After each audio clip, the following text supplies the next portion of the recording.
Welcome to our lecture online. There are some interesting differences between the tilt of Mars versus the tilt on Earth. And let's take a look at that. First of all, let's take a look at their orbits and where the aphelion and perihelion occur.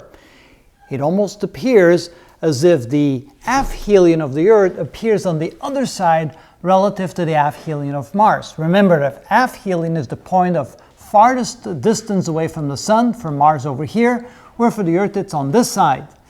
Perihelion is where Mars is the closest to the Sun, and for Mars it happens at this location, and for the Earth it happens at this location. If you take the difference between these two lines right here, you get 50 degrees.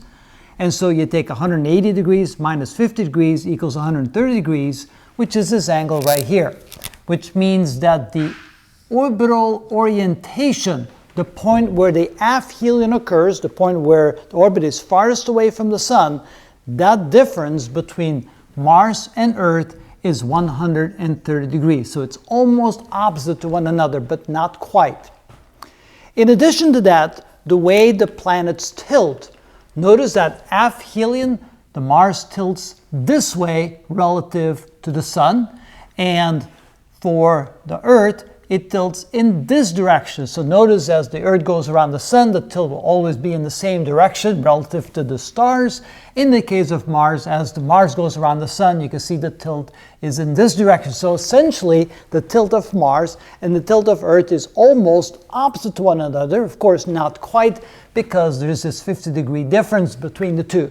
But essentially, when you think about it, it is like that. Now notice that in this case, it is summer for the northern hemisphere, and in this case, it is winter for the northern hemisphere.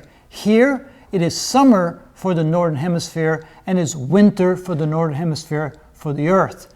So at perihelion, when it's closest, then the Earth has its winter time.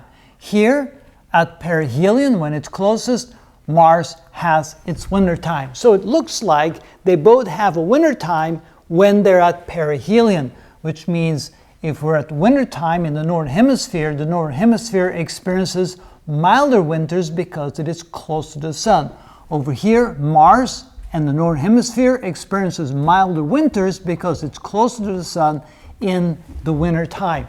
So in that respect, Mars and the Earth are somewhat the same, except the orbit, the inclination of the orbit is opposite to one another, but because the orbits tend to be turned around, where aphelion happens for Mars in one direction, aphelion happens for the Earth in the other direction, more or less, with a 50-degree difference, you can see that it has then the same effect on the climate, both on Mars and the Earth, that at this point in time, of course it changes all the time, but at this point in time, both Mars and Earth have milder winters relative to the northern hemisphere and more severe winters relative to the southern hemisphere. So an interesting comparison in the orbits between Mars and the Earth. Why do they tilt so differently? Well, it turns out that the tilt precesses, and the Earth's precession is over a period of 41,000 years, and Mars' precession, if I remember right, was 125,000 years. I have to go look again. I don't have it quite memorized. And so, since the precession happens at a different time, sometimes they'll be oriented exactly the same way, and sometimes they'll be oriented in opposite directions, and it will always change as they precess around. So it just happened to be that way at this moment in time. So it's sort of like the algebra problem we did. It's kind of like the algebra problem. That's correct. So it's they kind of one catches up to the other. Sometimes they'll be in the same direction. Sometimes they'll be in opposite direction. And yes, it is indeed an interesting algebra problem to keep track of where everything is at. That's correct.